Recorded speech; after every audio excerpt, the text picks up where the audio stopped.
Hi, everybody. Welcome to Take Your Medicine. I am Tobi Blake, and this is Bennett.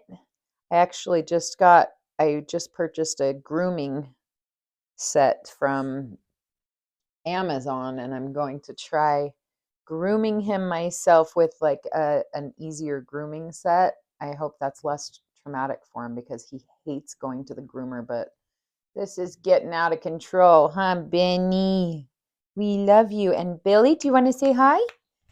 Oh, are you lazy today? Are you lazy today? I love you.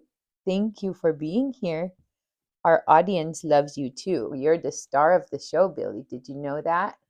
She's the star of the show. These two funny goons. Oh, yes. I don't think you can probably hear her growling right now, but she's in pure ecstasy. Well, I just wanted to get in here this morning. First thing, I haven't even showered, full disclosure. I probably have sleepies in my eyes. I have not brushed my teeth. I just dropped off Anthony at school and I wanted to get in here and talk today because I've had a lot on my heart. We had Soul Circle on Wednesday, and Soul Circle is a community event that I do every third Wednesday of the month.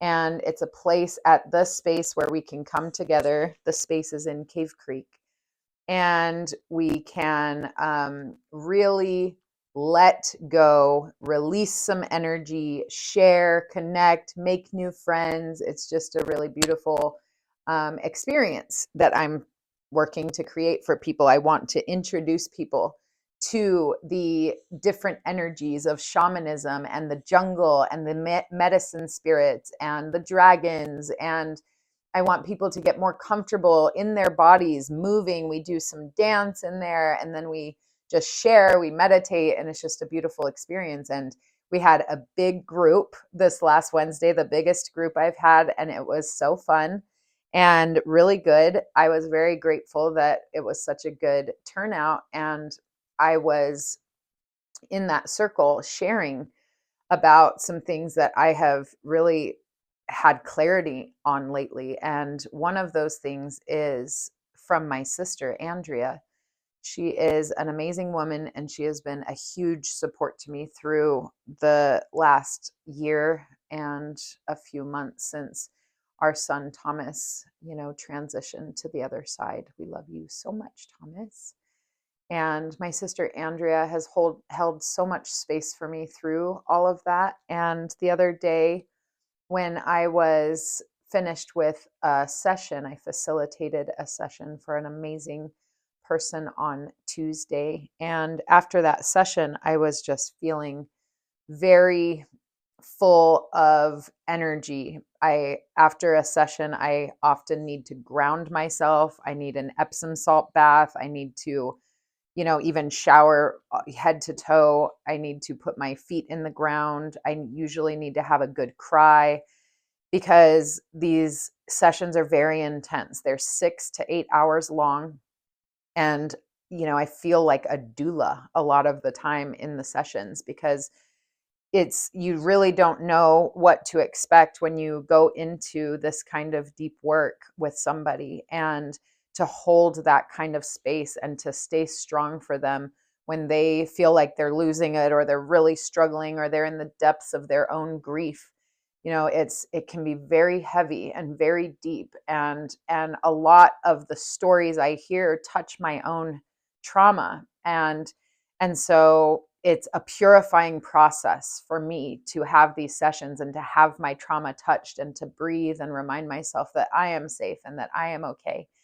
And so it's just beautiful, beautiful work, miraculous, literally miraculous work to watch people heal and do this work, but it's also very heavy. And so I called my sister on my way home because usually AJ, my husband, is the person that I decompress and process with, but he was not available. And so I asked my sister if she could call me, and she called me immediately.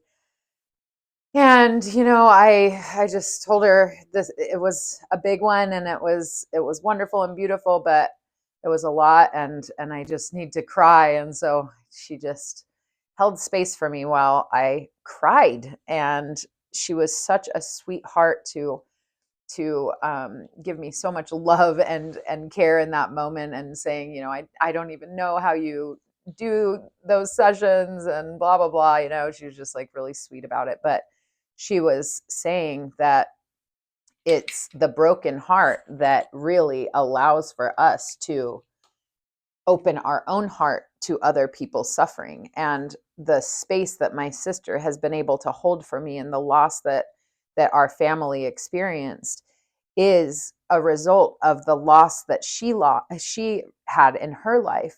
She has been through a lot, and you can hear more of her story. She actually shares a lot. Her account is called Wheelchair Dad, the Wheelchair Dad. Her husband is a paraplegic man, and she has been through an immense amount of loss in her life and suffering in her life. And because of that, her heart is open to me, and she can truly care for me and empathize with me. And the texts that she has sent in the last year, I feel seen. I feel like someone is truly holding the grief with me. And that has been absolutely invaluable. And she was talking about Jesus in the Garden of Gethsemane, because she believes that Jesus is her savior.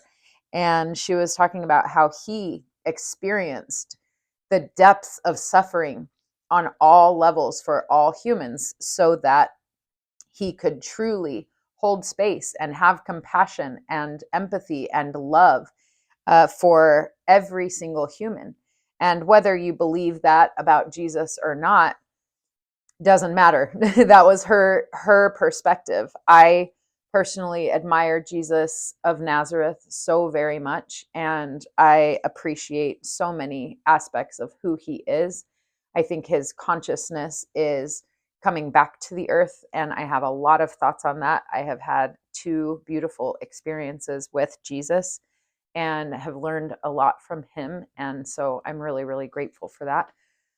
But he is a beautiful example of being like a little child, of slowing down and being quiet, on pondering the plants, on weeping with those that weep and mourning with those that mourn. And to do that, we truly have to let the pain of the world in.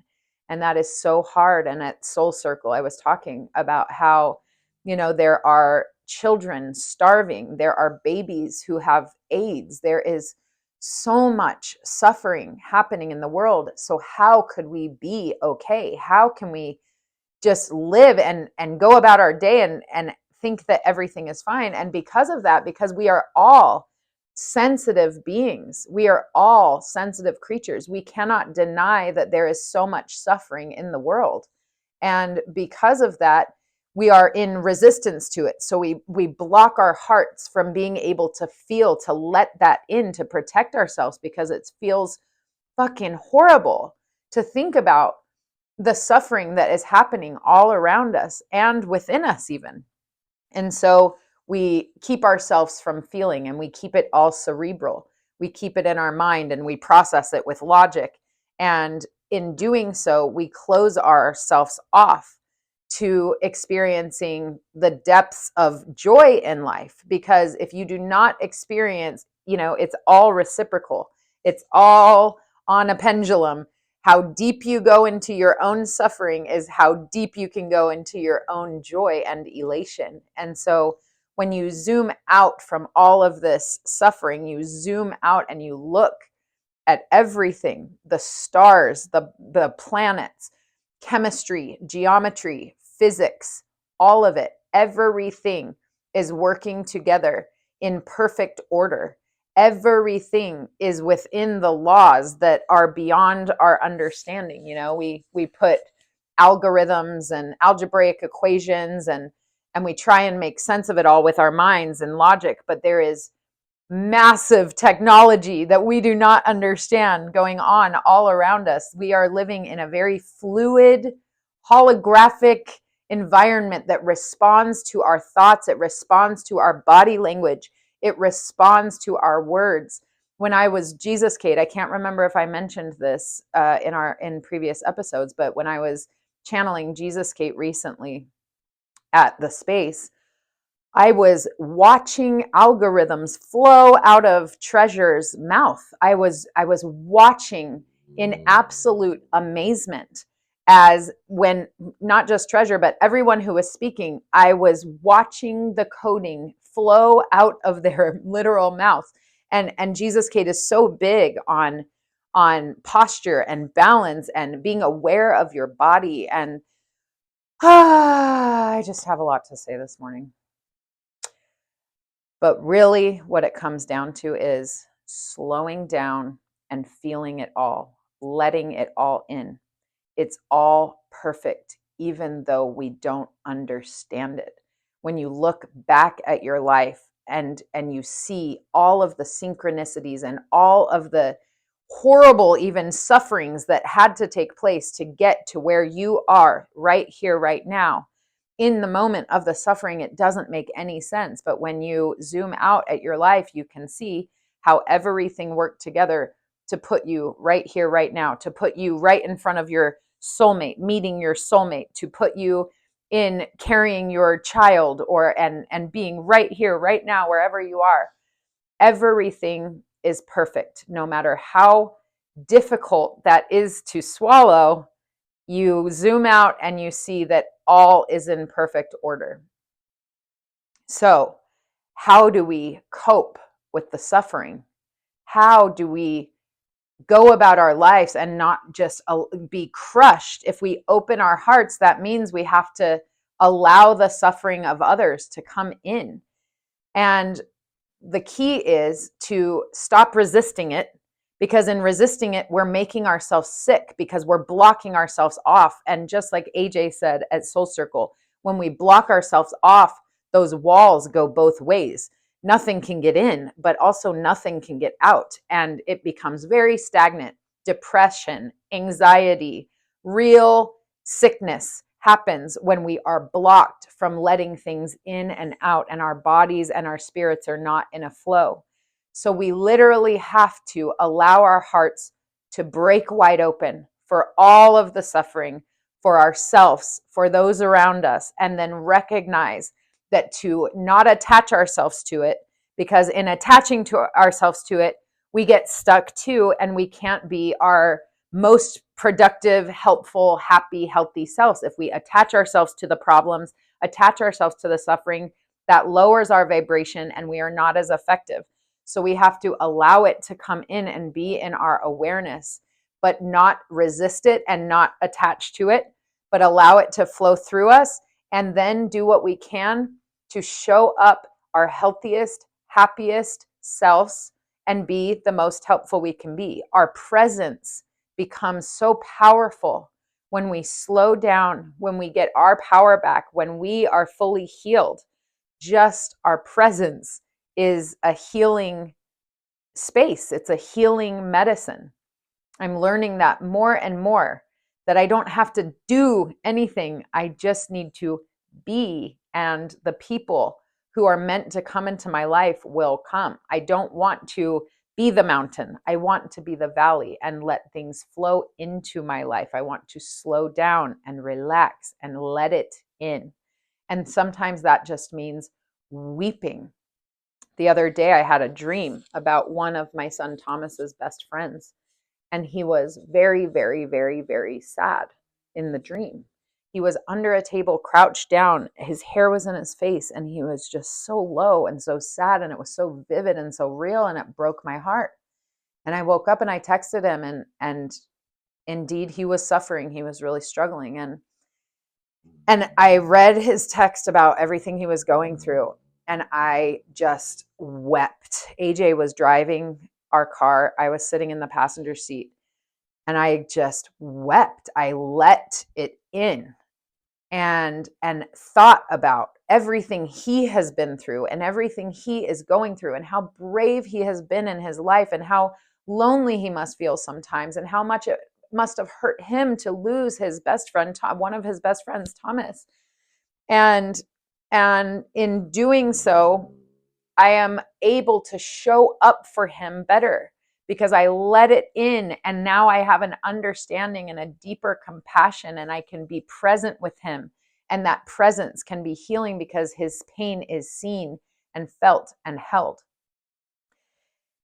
I don't know that it's everyone's job to let everyone's suffering in. I don't know all the answers, but I know that for me, opening my heart and an extreme loss has literally given me no choice but to have my heart broken open, to open my heart and allow everything in and to flow through me, to not attach myself to any of it, to not resist any of it, but to allow all of life to flow through me, has healed my body and it has healed my life. I weep and I laugh. I experience a full spectrum of joy and sadness and sorrow. I weep for the fires in California. I weep for the loss and the suffering. And I rejoice for the blessings that are found there, and the firefighters, and the beauty of people coming together and supporting each other. And there is beauty in everything, but we can't see that beauty until we truly acknowledge the depth of the pain of it all. We can't resist and we can't attach. We just have to allow. So that's what the medicine has taught me. And I'm really, really, really grateful to have a space here to just share my little heart. I'm going to go brush my teeth now, go take a shower. I have a call soon with a person that I haven't connected with in a long time, and I'm really excited to speak to her about her healing journey and help her figure some things out in her life. What a blessing it is to do this work. I love you all. I'm here for you. We'll see you next time. Namaste.